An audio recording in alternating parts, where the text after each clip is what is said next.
네, 걷고 뛰고 앉고 일어서는 것까지 우리가 무심코 하는 행동들은 고관절이 아주 중요한 역할을 하고 있습니다. 그런데도 막상 고관절에 문제가 생기게 되면은 여러 가지 이유로 치료 시기를 놓치기 일쑤인데요. 우리 집 주치의 오늘은 고관절 질환의 원인부터 증상 그리고 최신 치료법까지 자세히 알아보겠습니다.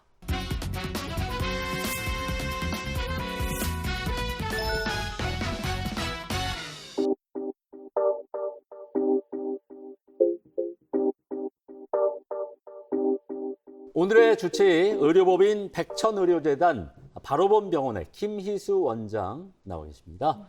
바로본병원에 근무하는 김희수입니다. 네, 반갑습니다.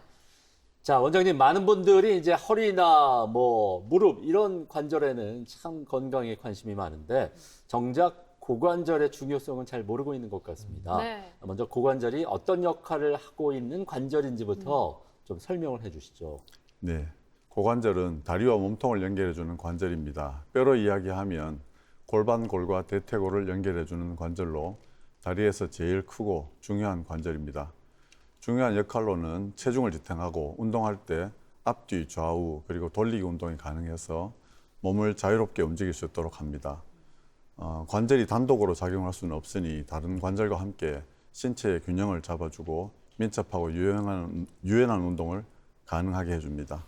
네, 또 민첩하고 유연한 건강 365의 공식 통계 읽어주는 남자 통익남 오늘 한번 출동해 보겠습니다. 수식어가 점점 길어져요. 네, 운동도 좋아하고 민첩하고 유연한데 네. 오늘 제가 공부해본 바에 의하면요, 연평균 최근 10년 동안 이 고관절 질환 환자가 3%씩 증가하고 있다고 합니다. 네. 이게 고관절 질환이 주로 어떤 연령층에서 발생하는지 저같이 이런 젊은 사람들도 안심해도 괜찮을지 그게 좀 궁금합니다. 네. 그래요. 예. 평균 수명이 길어지면서 노인 인구가 늘어나고 운동에 관심이 많아지고 또 일상생활이나 스포츠 활동 중에 발생하는 손상이 늘어나는 것이 고관절 환자 증가의 주요 원인이라고 볼 수 있습니다. 네. 요즘은 60대를 노인으로 보지도 않지만 60대 스스로도 활발한 사회활동을 하는 것을 볼 수가 있습니다. 네.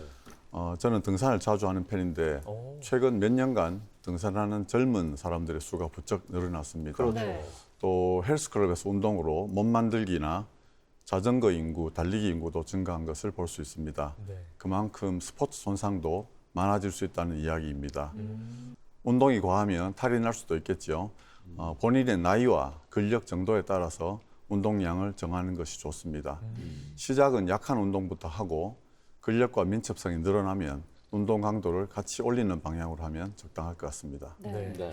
사실 고관절 아하. 질환은 저는 연세 지긋한 분들만 해당이 되는 줄 알았거든요. 네. 근데 그렇게 생각은 하면서도 저도 때때로 고관절이 삐그덕삐그덕 거리니까 아이고, 네. 자려고 누워서 이렇게 좀 돌리고 이렇게 연습을 좀 했었거든요. 네. 그래요. 네, 궁금합니다, 원장님. 젊은 층에서 이렇게 고관절 질환이 늘어나는 이유가 뭘까요?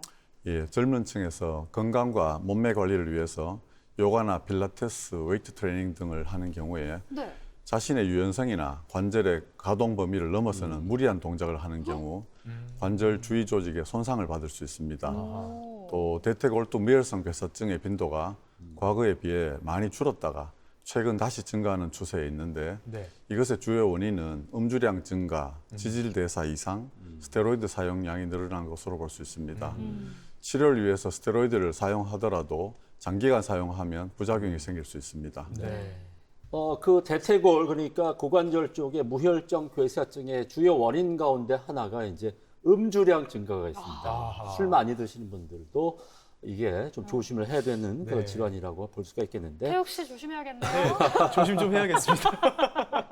그래요. 근데 네. 우리가 이제 흔히 몸이 불편하면은 아유 뭐 괜찮아지겠지 이렇게 그냥 넘기는 경우가 많이 있는데 네. 고관절 질환은 방치하게 되면은 생각보다 위험할 수 있다는 얘기를 많이 들었거든요, 원장님. 예. 치료 시기를 놓치면 왜 위험할까요? 예. 앞에서도 말씀드렸듯이 고관절은 우리 몸의 체중을 지탱하고 몸의 움직임에 밸런스를 잡아주는 중심 관절 역할을 하는 중요한 관절입니다. 네. 치료 시기를 놓치면 단순히 통증을 넘어 몸의 균형이 깨지고 보행 능력이 떨어지면서 절개됩니다. 절면서 걷는다는 것은 아픈 다리에 힘을 주지 않고 반대쪽 다리로 무게를 지탱한다는 것인데 이런 상태로 시간이 지나면 통증이 있는 다리에 근육이 빠지면서 관절에 더 안 좋은 결과가 생길 수 있습니다. 심한 경우 관절 연골이 따라 없어지는 퇴행성 관절염으로 진행할 수도 있습니다. 네. 무혈성 괴사의 경우에도 초기에 발견하면 악화 요인을 제거하면서 보존적으로 치료하면 통증 없이 상당히 오랜 기간 동안 자기 관절을 사용할 수 있습니다. 네. 그럼 일단 우리 몸에 고관절에 문제가 생길 경우에 어떤 증상, 신호가 나타나게 되는지 궁금해지는데요. 네. 일단 뭐 사타구니 쪽이 아플 수도 있겠고 걷는 게 좀 불편할 수도 한쪽이 그럴 수도 있겠죠. 어떻습니까? 예, 걸을 때나 체중이 실릴 때 네. 사타구니 주위로 통증이 발생합니다. 사타구니 쪽을 서해부라고도 부릅니다. 네. 이 통증은 가끔 허벅지 안쪽을 따라서 무릎 안쪽까지 내려가기도 합니다. 고관절의 가동 범위가 줄어들고 대표적으로 양반다리 자세가 안 됩니다. 네. 걷거나 달릴 때 또 계단 오를 때 통증으로 힘이 빠지면서 주저앉을 듯한 현상이 생기기도 합니다. 또 당연히 걸을 때 통증으로 절개됩니다. 그렇군요. 예. 이 말씀을 듣고 보니까 잘 모르는 분들은 허리를 좀 그냥 삐끗했나 아니면 엉덩이 쪽에 오늘 좀 담이 들었나 하면서 넘길 수도 있을 것 같거든요. 그렇죠. 그래요. 실제로 이 고관절 질환을 다른 질환하고 혼동하는 경우가 있는지 또 환자 입장에서 이거를 쉽게 구별할 수 있는 특징이 있으면 네. 알려주시면 네. 좋을 것 같습니다. 예, 말씀하신 대로 허리 디스크가 제일 많이 혼돈되는 질환입니다. 네. 허리 디스크는 통증이 엉덩이, 허벅지, 종아리, 발까지 내려가는 방사통과 허리를 앞으로 숙이거나 누워서 다리를 들 때 통증과 저림이 유발되는 특징이 있습니다. 이 통증은 체중이 실리지 않을 때도 누워 있을 때도 통증이 생기는데 이것이 구별점이 되고 고관절 질환은 허리 통증보다는 엉덩이와 사타구니 주위에 저림 없이 통증이 주로 나타납니다. 네. 또 걷거나 체중이 실릴 때 통증이 옵니다. 다른 질환으로는 단순 근육통이나 무릎 관절염 등이 있는데 이것은 정형외과적인 검사로 구분이 가능합니다. 네. 사실 우리가 고관절 질환이라고 하면 낙상후 골절 이런 네. 거를 생각하기가 쉬운데 네. 사실은 종류도 굉장히 다양하다고 들었습니다. 어떤 것들이 있을까요? 예, 다양한 종류가 있는데 대표적으로 몇 가지만 말씀드리면 대퇴골두 무혈성 괴사증이 있는데 이것은 대퇴골두로 가는 혈류가 차단되면서 뼈가 죽는 질환입니다.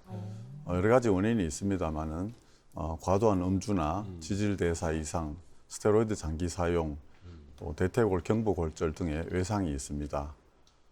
또 다른 하나는 고관절의 퇴행성 관절염인데 관절 연골이 따라 없어지는 질환입니다. 원인으로는 선천적인 고관절 이형성증이나 과거에 고관절 골절이 있었던 경우의 외상, 네. 또 노화 등이 있습니다. 고관절 충돌 증후군이라는 것도 있는데 그것은 골반의 비구와 대퇴골이 운동 시에 서로 부딪히면서 발생하는 염증이나 연부 조직의 손상으로 생기는 통증입니다. 네. 고관절 이형성증이라는 질환이 있는데 선천적이나 혹은 발달 장애로 골반의 비구나 대퇴골두의 형성이 정상적이지 않을 때 퇴행성 관절염으로 진행이 빠르게 나타날 수 있습니다. 고관절 골절도 질환으로 볼 수 있지만 교통사고나 추락 등의 강한 외력에 의해서 골절이나 또 노인 연령에서는 골다공증으로 뼈가 약해진 경우에도 가벼운 낙상으로도 골절이 발생하는 수가 있습니다. 특히 어르신들 말씀 들어보면 네. 우리는 넘어지면 큰일 난다 이렇게 맞아요. 말씀 많이 하시거든요. 그렇죠. 네. 그 이유 중에 하나가 또 이 고관절 골절이라고 하는데 네. 이 고관절 골절 왜 다른 골절보다 더 위험하다고 얘기하는지 그것 좀 알려주시면 좋을 것 같습니다. 네. 그래요. 네. 예. 고관절 골절은 골절이 발생한 순간부터 움직이지를 못하고 누워서 지내야 하고 네. 또 수술을 받더라도 상당한 시간 동안 누워서 안정해야 합니다.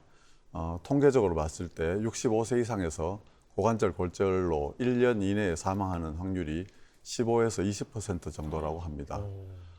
장기간 침대에 누워서 지내다 보면 여러 가지 합병증이 생길 수 있는데 네. 먼저 폐렴, 숨을 얕게 쉬다 보면 폐가 충분히 팽창하지 못하고 네. 가래 등의 분비물이 배출되지 못하는 경우가 많습니다. 이런 경우에 폐렴이 발생하기 쉬운데 이것은 고관절 골절 환자의 가장 주요한 사망 원인입니다. 욕창을 들 수 있는데 욕창은 장기간 누워서 꼼짝을 못하는 경우에 바닥에 눌리는 부위가 피부가 괴사되면서 상처가 발생하고 경우에 따라서 감염이 되게 되면 세균이 온몸으로 퍼지면서 폐혈증으로 악화될 수 있습니다. 네. 다음으로 심부 정맥 혈전이 있는데 다리를 움직이지 못하고 다리가 부은 상태로 오래 있을 경우에 정맥혈 순환 장애가 생기면서 심부 정맥 혈전증이 생기기 쉽습니다. 네. 이때 혈전이 떨어지면서 폐혈관을 막게 되면 폐색전증으로 위험해질 수 있고 이것으로 사망할 수도 있습니다. 다음으로 요로 감염을 들 수 있는데 누운 채로 소변을 보시거나 기저귀나 소변줄을 오래 하고 있으면 방광염, 신우신염 등의 요로 감염이 발생할 수 있고 이것 또한 폐혈증으로 악화될 수 있는 질환이 되겠습니다. 네. 네. 고관절, 골절 자체가 수술을 받더라도 골유합이 되지 않거나 대퇴골두 무혈성 괴사증의 합병증이 발생할 가능성이 있고 또 침상 안정으로 걷지 못하는 기간이 길어지면 네. 근육량 감소와 전신 기능이 저하되고 재활이 늦어지면서 일상생활 복귀를 하더라도 골절 이전보다는 못한 경우가 많습니다. 네. 지금 합병증 중에 하나로 네. 대퇴골두 무혈성 괴사를 이야기해 주셨습니다. 네. 이름만 들어도 네. 좀 무시무시한데요. 이게 어떤 질환인지 조금 더 자세하게 설명을 좀 해주시죠. 예. 앞서 말씀드린 대로 고관절을 형성하고 있는 대퇴골두에 혈액 공급이 원활하지 않으면서 뼈가 죽어가는, 즉 괴사되는 질환입니다. 뼈의 죽은 부위가 시간이 지남에 따라서 범위가 넓어지고 죽은 부위 뼈는 약해진 상태로 체중을 받으면 버티지 못하고 무너지는 현상이 따라옵니다. 크게 4단계로 병기를 구분할 수 있는데 초기에는 괴사가 있지만 증상이 별로 없는 상태가 경우가 많고 네. 진행하면서 통증이나 운동장애, 관절 파괴 등이 나타나면서 점점 기능을 잃어갈 수 있습니다. 원인은 다양한 인자가 같이 작용하는 것으로 보고 있는데 그중에 과도한 음주, 또 피부 질환이나 면역 질환, 관절염 등으로 스테로이드를 사용하는 경우에 장기간 사용할 수밖에 없고 그런 경우도 위험 인자가 될 수 있고 지질대사 이상으로도 생길 수가 있습니다. 또 대퇴골 경부골절과 같은 외상으로도 무혈성 괴사가 합병증으로 따라올 수 있습니다. 네. 고관절 질환 역시 조기에 발견하는 게 무엇보다 중요하지 않을까 싶은데 일단은 뭐 고관절 이상이 의심돼서 병원을 찾게 된다면은 어떻습니까, 원장님? 어떤 검사를 통해서 정확한 진단을 내리게 되나요? 네, 먼저 진료실에 걸어 들어오는 순간부터 네. 절면서 걸어 들어오는지 다리에 힘을 어느 정도 줄 수 있는지 먼저 네. 봅니다. 어머. 예, 기본적인 검사로 이학적인 검사와 엑스레이 검사를 하는데 고관절에 운동 제한이 있는지 골반과 대퇴골의 형성이 잘 되어 있는지 확인합니다. 무혈성 괴사증의 경우에 질환 초기에는 엑스레이 검사만으로는 발견하기 어렵고 네. MRI 검사를 통해서 진단을 할 수 있게 되겠습니다. 아, 그렇군요. 이학적 검사와 엑스레이 검사, 거기다가 MRI 검사까지 또 동원을 할 수가 있겠습니다. 고관절 질환이라고 해서 원장님, 모든 환자가 수술을 받는 건 아니겠죠? 증상이 심하지 않을 경우에는 비수술적인 치료도 가능할까요? 어떻습니까? 네, 초기에는 보존적 치료로 소염 진통제 등의 약물과 주사 치료로 염증과 통증을 조절합니다. 또 고관절 주위의 근육을 강화하면 근육이 관절로 가는 스트레스를 완충해주는 효과가 있고 또 체중 감량으로 관절로 가는 하중을 줄여주는 것도 좋습니다. 운동할 때는 충격이 큰 운동보다는 저강도의 운동을 반복하고 운동 능력이 향상되면 운동 강도를 올리는 방향으로 하면 부담이 없겠습니다. 그렇군요. 네. 그래도 이 관절이 또 많이 손상된 경우에는 네. 인공 고관절 치환술을 권유받는 경우가 있다고 들었거든요. 오. 네. 근데 이게 또 환자 입장에서는 인공관절 얘기 들으면 많이 겁날 수밖에 없을 것 그렇죠. 같거든요. 그렇죠. 이 인공 고관절 치환술 어떤 수술인지 좀 설명해 주시면 좋을 것 같습니다. 네. 네. 그 뭐 수술 방법이나 과정을 다 설명할 수는 없지만 네. 간단하게 설명하면 고관절 질환으로 관절 기능을 잃었을 때 인공관절로 교체해주는 거라고 생각하시면 됩니다. 네. 네. 대퇴골두 무혈성 괴사증, 퇴행성 관절염, 골절 등에서 할 수 있겠습니다. 네. 아, 근데 되게 말은 쉬워요. 인공관절로 이렇게 바꾸면 된다인데 네, 사실 인공관절이라고 하면 우리가 평생 사용할 수 있는 건지 아니면 한 네. 10년 지난 뒤에는 교체를 해야 되는 건지 이게 또 궁금하거든요. 그래요. 네. 예, 그 많은 분들이 인공관절을 할 때 그런 질문을 하십니다. 인공관절의 수명은 인공관절 자체의 수명이 있고 네. 또 인공관절을 어떻게 사용하는가에 따라서 수명이 달라질 수도 있습니다. 오. 최근에는 재료공학이 발달되어서 과거의 모델보다는 인공관절 자체의 수명은 상당히 길어진 상태입니다. 네. 그 세라믹 재질로 된 인공관절은 평생 사용할 수 있을 정도로 어머. 수명이 길다고 봅니다. 예. 예, 인공관절 수술 후에 감염이나 염증 또 골절이나 탈구 등의 일로 재수술을 받는 경우가 있긴 합니다만 잘 쓰게 된다면 평생 쓸 수가 있는 관절이 되겠습니다. 우와. 그래요. 네. 일단은 이게 이제 그 고관절을 인공관절로 치환하는, 대체하는 그런 수술이니까 일단은 뭐 좀 대수술이라고 이렇게 또 볼 수가 있을 것도 같습니다. 네. 그래서 고령의 환자들은 이런 수술을 받을 때 내가 마취해서 깨어날 수 있을까? 또 이러다 뭐 영영 걷지 못하게 되는 건 아닐까? 이런저런 걱정들을 많이 하게 되는데 네. 이런 치환술이 어떻습니까? 고령의 환자들에게도 적용이 가능할까요? 네, 75세 이상의 고령에서는 인공관절 수술은 사실 위험 부담이 있습니다. 네. 만성 질환으로 신체 기능이 떨어진 경우가 많고 합병증이 발생할 가능성이 많습니다. 만성 질환이라면 고혈압, 당뇨, 협심증, 심부전 등의 심장 질환이나 만성 신장 질환, 폐 질환을 가지고 있는 분들이 많고 이것이 수술 자체로 심근경색이나 폐렴으로 악화될 수 있습니다. 또 뇌경색이 있었던 분들은 항혈소판제 등을 복용하는 경우가 많은데 수술을 위해서는 항혈소판제를 중단해야 하고 또 중단하게 되면 뇌경색이 재발하는 위험성이 높아집니다. 네. 또 수술 후에 침상 안정 기간이 길어지면 아까 말씀드렸듯이 하지 심부정맥에 혈전증이 생길 수가 있고 이것은 폐색전증으로 위험하게 될 수도 있습니다. 네. 또 선망이라고 해서 수술 후에 일시적으로 인지 기능이 떨어지는 경우가 있고 네. 혼돈 상태로 될 수가 있는데 이런 경우에도 몸 상태가 회복되면 며칠 내로 호전되는 경우가 대부분이고 또 치매 환자의 경우에서는 좀 더 심한 선망을 보일 수가 있습니다. 그렇군요. 또 수술 후 감염은 면역력이 떨어지고 만성 질환이 있는 경우에 감염의 위험성이 높아지고 감염으로 또 재수술을 하는 경우도 있습니다. 네. 그래서 위험 부담이 있지만 수술 후에 관절 기능 회복과 일상생활의 자유로움을 생각하면 수술을 권하는 편입니다. 네, 어. 그렇군요. 그렇군요. 알겠습니다. 근데 저는 또 이런 이야기도 들은 것 같아요. 인공관절 치환술을 하게 되면 네. 양쪽의 다리 길이가 달라진다. 어. 그래서 그럴 수가 있나 이런 좀 의문이 들더라고요, 원장님. 네. 예. 왜 그런 걸까요? 그 수술 중에 네. 그 이제 인공관절 길이를 맞추기 위해서 근육의 장력을 보게 되는데 팽팽하게 길이를 유지해 주는 것이 수술 후에 고관절이 빠지는 탈구를 막을 수 있는 방법으로 실제 조금 길어지는 경우가 많고 보통 1cm 내외로 길이 변화가 생길 수 있고 네. 또 어떤 경우는 관절의 변형과 무너짐으로 한쪽이 짧은 상태에서 적응해서 살고 있다가 수술 후에 반대쪽하고 길이가 같이 맞춰지게 되면 오히려 길다고 느끼는 경우도 있습니다. 그렇겠네요. 네. 그런 경우에는 수술 후에 재활을 하게 되면 새로운 길이에 적응해서 잘 지낼 수가 있게 됩니다. 아, 네. 그렇군요.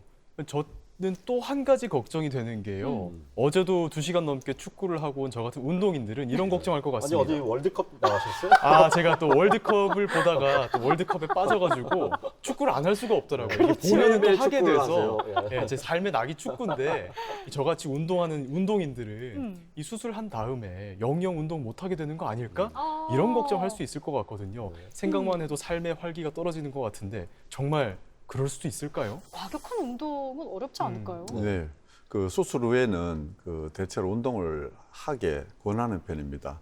수술 후에 재활 운동으로 근육을 키우는 게 제일 중요한 부분이 되겠고 그 수술 전을 생각하면 통증하고 변형으로 운동을 못 하고 오랜 시간 동안 지내는 경우가 많은데 수술을 위해서 입원할 당시에 보면 고관절 주위의 근육이 약해진 상태고 네. 특히 엉덩이 근육이 다 빠지고 없는 경우가 흔히 봅니다. 예.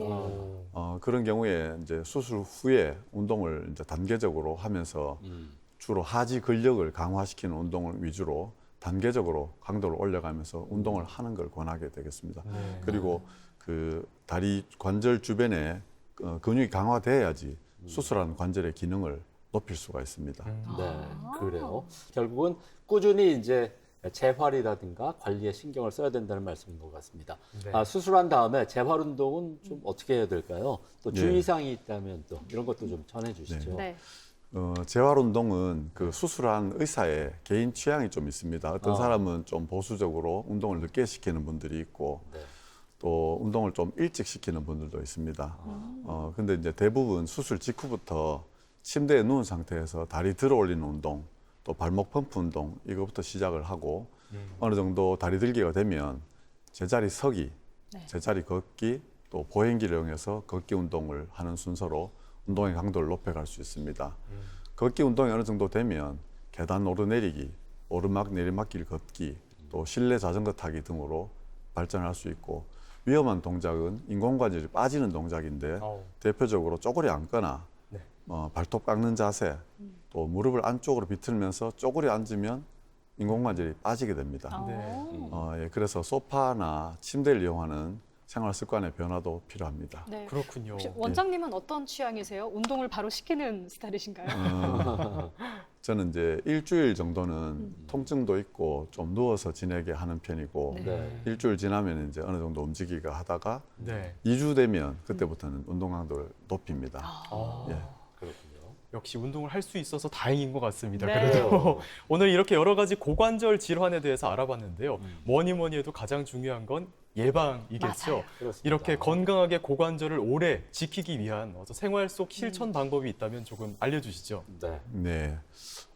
고관절 주위의 근육을 강화하고 인대의 유연성을 유지하는 것이 이제 제일 중요하겠고 그러기 위해서 이제 스트레칭이나 또 체중 감량 또 운동할 때는 충격이 심한 운동은 자제하는 것이 좋습니다. 주로 이제 엉덩이와 허벅지 근육을 강화하는 운동으로 이제 고관절 주위에 근육이 튼튼해지면 관절로 가는 충격을 근육이 완충해주는 효과가 있습니다. 그래서 관절의 건강을 유지할 수가 있고 제일 많이 권하는 운동은 물론 걷기 운동이죠. 그런데 평지 걷기보다 오르막길, 내리막길 걷는 운동은 훨씬 많이 되고 또 슬로우 조깅, 실내 자전거 타기 또 어떤 경우에는 관절 통증이 심해서 운동을 못하는 경우에는 물에서 하는 수영이나 아쿠아로빅 같은 것이 좋겠습니다. 네.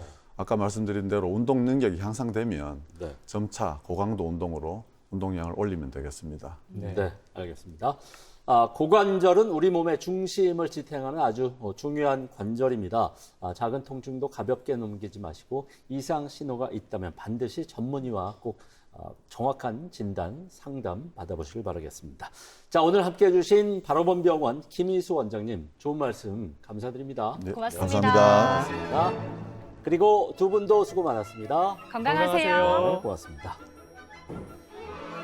TBC 클리닉 건강 365 저희는 다음 주 이 시간 다시 찾아뵙겠습니다. 여러분 고맙습니다.